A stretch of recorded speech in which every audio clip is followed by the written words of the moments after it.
Good morning to my all students. In previous video we have completed the structure of a nucleus. Today we will discuss about the function of nucleus. Function क्या होता है nucleus का? तो nucleus is the control center of the activities of cell. जो nucleus है वो क्या करता है? वो कंट्रोल करता है सेल की सारी एक्टिविटीज को. कैसे एक्टिविटीज को कंट्रोल करता है? तो देखिए जो सेल है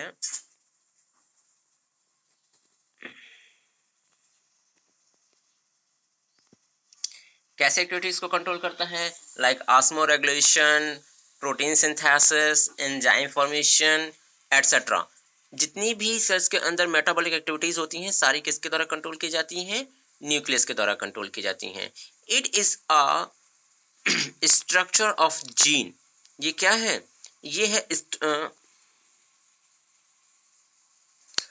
ये जेनेटिक इंफॉर्मेशंस भी यहीं पर पाई जाती हैं. ये स्टोर हाउस भी बोलते हैं इसको. क्या बोलते हैं? Store house. It is a store house of a gene. ये क्या है? जीन का स्टोर हाउस है. मीन्स जीन्स न्यूक्लियस में ही पाए जाते हैं which are concern with the development and the manifestation of the body characteristic. देखिए जो जीन है यही डिसाइड करते हैं कि कौन से बॉडी और कौन से जीन से किस ऑर्गन को बनना है. जैसे हम लोगों के ह्यूमन की जैसे ही मैन मतलब कि हैंड बनने हैं, लिम्स बनने हैं, ईयर्स बननी है, तो ये सारे कैरेक्टर्स कौन डिसाइड करता है? ये सारे कैरेक्टर्स जीन ही डिसाइड करती हैं. फिर nucleus control the cell division. जो न्यूक्लियस है ये कंट्रोल करता है सेल डिवीजन को. And what is the cell division? when one cell divide into the two या more than two cell that is known as cell division. जब एक cell से दो या दो से अधिक सेल्स बनती हैं तो उसको हम क्या बोलते हैं? सेल डिवीजन बोलते हैं. क्लियर है? फिर nucleus help to a formation of ribosome. जो न्यूक्लियस है वो हेल्प करता है राइबोसोम्स के फॉर्मेशन में with the different type of RNA needed to a protein synthesis और डिफरेंट टाइप. मैंने कल आप इस चीज के लिए डिस्कस किया था कि आरएनए की सिंथेसिस एंड राइबोसोम्स की सिंथेसिस के लिए कौन रिस्पॉन्सिबल होता है? न्यूक्लियोलस रिस्पॉन्सिबल होता है. बिकॉज न्यूक्लियोलस में बहुत सारे एंजाइम्स पाए जाते हैं जो इसकी सिंथेसिस को प्रमोट करते हैं. ठीक है. फिर है न्यूक्लियस हेल्प टू. ये कंप्लीट हो गया. Now fifth point, nucleus help to a transmission of character from one generation to another generation. Means देखिए इसी पॉइंट को घुमा करके बोल दिया गया है. किस पॉइंट को घुमा करके बोल दिया गया है? कि शुरुआत में कि जेनेटिक कैरेक्टर्स को लेके चलता है. तो वही चीजें हैं कि न्यूक्लियस ट्रांसफर कर देता है कैरेक्टर्स को. फिर नेक्स्ट है ribosomes are formed by the nucleolus part of the nucleus. जो राइबोसोम है उसका फॉर्म कहाँ होता है? न्यूक्लियोलस में होता है. क्लियर हो गया ना ये सारी चीजें? That is the function of the nucleus. अब हम बात करते हैं साइटोप्लाज्म की. अब हम बात करते हैं साइटोप्लाज्म. तो थोड़ा सा एक चीज समझ लीजिए साइटोप्लाज्म से रिलेटेड. क्या समझना है? देखिए ये एक सेल है. थोड़ा सा इसकी लाइन बता देते हैं. देखिए ये एक सेल है सपोज दैट. ठीक है. तो इस सेल्स के अंदर दो मेजर ऑर्गन. ये एक न्यूक्लियस है. ये हमने एक न्यूक्लियस बना दिया. ठीक है. ये हमने क्या बना दिया? एक न्यूक्लियस बना दिया. अब यहां पर अगर गौर से देखें आप तो जो साइटोप्लाज्म है इस सेल वॉल के अंदर जितना भी जेनेटिक मटेरियल है विदाउट न्यूक्लियस. न्यूक्लियस को हमने क्या कर दिया? अपसेंट कर दिया. न्यूक्लियस को हमने क्या कर दिया? अपसेंट कर दिया. अगर न्यूक्लियस को काउंट नहीं करें हम तो जितना भी फ्लूइड है सेल के अंदर, चाहे वो राइबोसोम्स हो, प्रोटीन सिंथेसिस के लिए आरबीसी, मतलब जितने भी हैं, वैक्यूल्स हैं, mitochondria, everything is known as the nucleus. सभी चीजें क्या कहलाएंगी? न्यूक्लियस, सॉरी साइटोप्लाज्म कहलाएंगे. और अगर हम साइटोप्लाज्म के साथ साथ में न्यूक्लियस को ऐड कर दें तो क्या होगा? तो जब हम न्यूक्लियस को ऐड कर देते हैं तो कहलाता है प्रोटोप्लाज्म. क्या कहलाता है? प्रोटोप्लाज्म. अब देखिए यहां पर प्रोटोप्लाज्म इज इक्वल टू क्या हो जाएगा? प्रोटी लिख दिया. प्रोटोप्लाज्म इज इक्वल टू हो जाएगा साइटोप्लाज्म प्लस न्यूक्लियस. क्या हो जाएगा? Cytoplasm plus nucleus. क्लियर हो गया? ये सारी चीजें क्लियर हो गई? ओके, चलिए अब हम रीड करते हैं। देखिए, the living substance of the cell bounded by the plasma membrane is called the protoplasm. क्या कहते हैं? प्रोटोप्लाज्म। अभी हमने बताया था ना, ये कह रहा जितनी भी लिविंग सब्सटेंस हैं जो बाउंडेड होती हैं प्लाज्मा मेम्ब्रेन से, वो सब क्या कहलाता है? प्रोटोप्लाज्म कहलाता है। It is a jelly like viscous colloidal and semi fluid substance. ये कैसा होता है? जेली लाइक सब्सटेंस होता है, विस्कस होता है, कोलाइडल होता है, मीन्स थोड़ा सा गाढ़ा होता है, एंड सेमी फ्लूइड सब्सटेंस होता है। Various cell organelles and inclusion remain the suspended in it. Protoplasm includes all the components of the cell except the cell wall. देखिए, प्रोटोप्लाज्म के अंदर सब कुछ, जितने भी सेल ऑर्गेनेल्स होते हैं सभी इंक्लूडेड कर दिए जाते हैं, सिर्फ किसको छोड़ करके? सेल वॉल या प्लाज्मा मेम्ब्रेन। सेल वॉल या प्लाज्मा मेम्ब्रेन, इन दोनों को छोड़ करके जितने भी ऑर्गेनेल्स आते हैं वो सब कुछ प्रोटोप्लाज्म कहलाते हैं। ठीक है, फिर यहाँ पे आ रहा है except the cell wall and content of the vacuole. फिर ये कह रहा है protoplasm can be distance into the two part. जो प्रोटोप्लाज्म है उसमें क्या कर सकते हैं हम? दो पार्ट होते हैं, एक होता है साइटोप्लाज्म और एक होता है न्यूक्लियोप्लाज्म। कल डिस्कस किया था न्यूक्लियोप्लाज्म।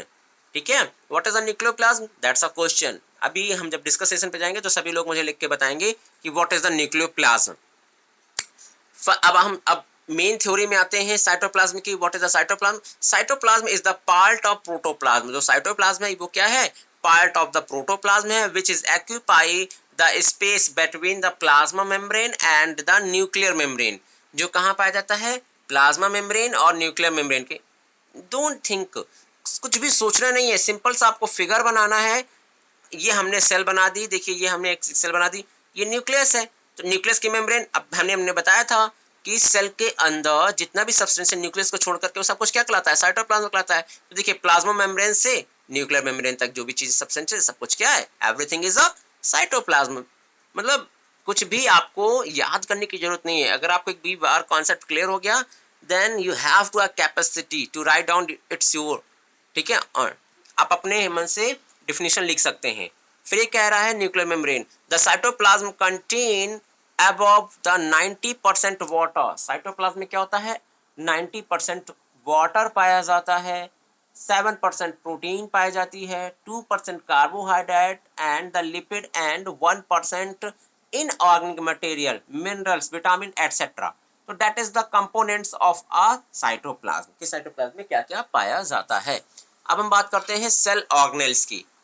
किसकी बात करते हैं? Cell organelles. तो cytoplasm contain many cell organelles. जो साइटोप्लाज्म है उसमें बहुत सारे सेल ऑर्गेनेल्स पाए जाते हैं। Each type of the cell organelles has the characteristic shape and it's specialized for the specific function. What's the mean of whole line? It's means कि cytoplasm में बहुत सारे सेल ऑर्गेनेल्स पाए जाते हैं और सभी सेल ऑर्गेनेल्स का एक पर्टिकुलर शेप होता है और उनका एक स्पेसिफिक फंक्शन होता है। ठीक है, अब देखिए यहाँ पर थोड़ा सा क्लासिफिकेशन दिया हुआ है। तो cell organelles found in the cytoplasm, पहला है डबल मेम्ब्रेन बाउंडेड ऑर्गेनेल्स। ऐसे ऑर्गेनेल्स जिसमें डबल मेम्ब्रेन पाई जाएगी। क्या पाई जाएगी? डबल मेम्ब्रेन पाई जाएगी। फिर सिंगल मेम्ब्रेन बाउंडेड ऑर्गन्स, जिनमें सिर्फ एक सिंगल मेम्ब्रेन पाई जाएगी। फिर ऑर्गेनेल्स विदाउट द मेम्ब्रेन, ऐसे ऑर्गेनेल जिनमें कोई भी मेम्ब्रेन नहीं पाई जाती है। तो देखा हमने क्लासिफिकेशन किस कैटेगरी के अकॉर्डिंग किया है? मेम्ब्रेन के अकॉर्डिंग किया है। और that's a very most important points. ये क्वेश्चन पुटअप किए जाते हैं कि write down the name of the organelles which have the double membrane, single membrane या नो मेम्ब्रेन। ठीक है, या मेम्ब्रेन ऑप्शन मेम्ब्रेनलेस। ठीक है, तो ये क्वेश्चंस बनते हैं, तो that's a very important. You will also mention your notebook. Clear है? अब हम बात करते हैं डबल मेम्ब्रेन की। तो डबल मेम्ब्रेन पे आता है endoplasmic reticulum, Golgi aperture, mitochondria, plastids. यहाँ पर जो प्लास्टिड्स हैं यहाँ पर आप राइट डाउन कर सकते हो।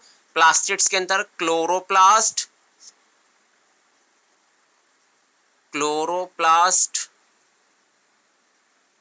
Chromoplast.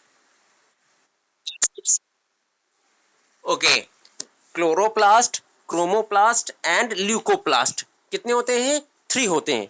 Chloroplast, chromoplast and leucoplast. 3 organelles पाए जाते हैं, chloroplast, chromoplast and leucoplast, LEUCOPLAST। ठीक है, ये प्लास्टिड्स के अंतर्गत इंक्लूड किए गए हैं। किसके अंतर्गत किए गए हैं? प्लास्टिड्स के अंतर किए। ठीक है, फिर आते हैं वैक्यूल। ये कितने हैं? डबल मेम्ब्रेनस स्ट्रक्चर है। हाँ, एक चीज और बेटा, जो वैक्यूल है इसकी मेम्ब्रेन को बोलते हैं टोनोप्लास्ट। वैक्यूल की मेम्ब्रेन को क्या बोलते हैं? टोनोप्लास्ट। क्या बोलते हैं? टोनोप्लास्ट। किसकी मेम्ब्रेन को बोलते हैं? Vacuole. That's a very important question. What is the tonoplast? तो that is the membrane of vacuole, that is the membrane of vacuole. ठीक है, अब single membrane bounded organelles, that is the lysosome. Only क्या है? Lysosome है, जिसमें क्या होती है? सिंगल मेम्ब्रेन पाई जाती है। It is also known as the suicide bag. क्या कहते हैं इसको? सोसाइड बैग बोलते हैं, क्योंकि इसमें क्या पाया जाता है? हाइड्रोलिटिक एंजाइम पाया जाता है। क्या पाया जाता है? हाइड्रोलिटिक। ये एंजाइम्स क्या करते हैं? मेटाबॉलिक एक्टिविटीज को कंट्रोल करते हैं। ठीक है, इसको बोला जाता है सोसाइड बैग। जब हम लाइसोसोम पढ़ाएंगे तब हम इसके बारे में अच्छे से डिस्कस करेंगे। फिर आते हैं that's important organelles without membrane, तो है आपका राइबोसोम एंड सेंट्रोसोम या सेंट्रियोल। सेंट्रोसोम या सेंट्रियोल, ये हमारे कैसे ऑर्गेनेल्स हैं? जिनमें कोई भी मेम्ब्रेन नहीं पाई जाती है। क्लियर हो गया क्लासिफिकेशन? अब हम बात करते हैं endoplasmic reticulum, means double membrane structure. Endoplasmic reticulum, चलिए तो इसको हम डिस्कस करेंगे कल के वीडियो में। ठीक है, जो ऑर्गेनेल्स हैं उनको हम कल के वीडियो में डिस्कस करेंगे।